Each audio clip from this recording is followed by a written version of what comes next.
অন্তর্বর্তীকালীন সরকারের দেশ সুন্দরভাবে পরিচালনা এবং সুন্দর সাজানোর ব্যাপারে আমাদেরও একটা দায়িত্ব কর্তব্য আছে বিধায় আমরা দেশ সুন্দর পরিচালনার ব্যাপারে আমরা আমাদের পরামর্শ তাকে দিয়ে আসছি এবং সেও আমাদের সহযোগিতা কামনা করছে এবং আমরাও বলছি যে ভালো কাজের ব্যাপারে দেশ গড়ার ব্যাপারে আমরা আপনাদের সহযোগিতায় ছিলাম আছি থাকব। বিগত এই ফ্যাসিস্ট সরকার প্রায় 16 বছর পর্যন্ত তাদের মন করা দলীয়করণ এবং বিশেষ করে 2014, 18, 24 যে প্রশাসনমূলক যে নির্বাচন জাতীয় এবং এই নির্বাচনগুলো উঠে নেওয়ার ব্যাপারে যারা নাকি প্রশাসনের দায়িত্ব পালন করেছে এবং যারা নাকি বিভিন্ন মিডিয়া সহ সর্বত্র যারা নাকি তাদের সহযোগিতা করেছে এই অন্যায় তাদের অন্যায় চিহ্নিত করে একটা নির্ভরযোগ্য প্রশ্নবিদ্ধ ছাড়া কমিশন গঠনের মাধ্যমে এই অন্যায়কারীদের চিহ্নিত করে তাদের শাস্তির ব্যবস্থা করা এবং সুন্দরভাবে প্রশাসন সহ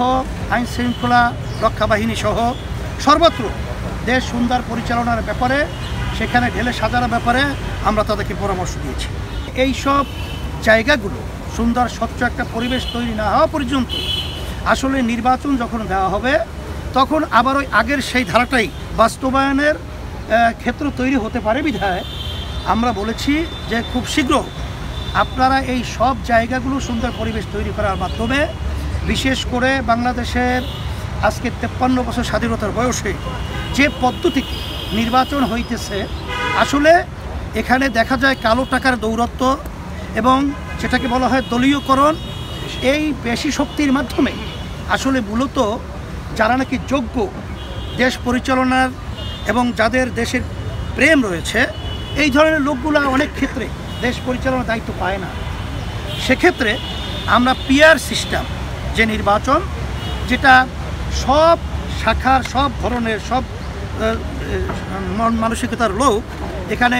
সংপৃক্ত থাকতে পারবে এবং তাদের ভোট হবে পিয়ারের এটা হলো সংখ্যানুপাতিক হারে নির্বাচনটা হবে। সেখানে দল এবং মার্কা থাকবে, জনগণ ভোট দিবে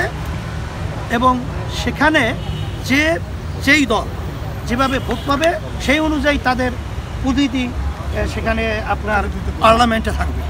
দেশ পরিচালনা করবে। সেখানে সবাই সম্পৃক্ততা সেখানে নিশ্চিত হলো, যার কারণে দেশ সুন্দরভাবে চলবে। এখানে কোনো আর বৈষম্যমূলক বা বিভিন্ন ধরনের নৈরাজ্য সৃষ্টি করার মতো কোনো পরিবেশ থাকবে না।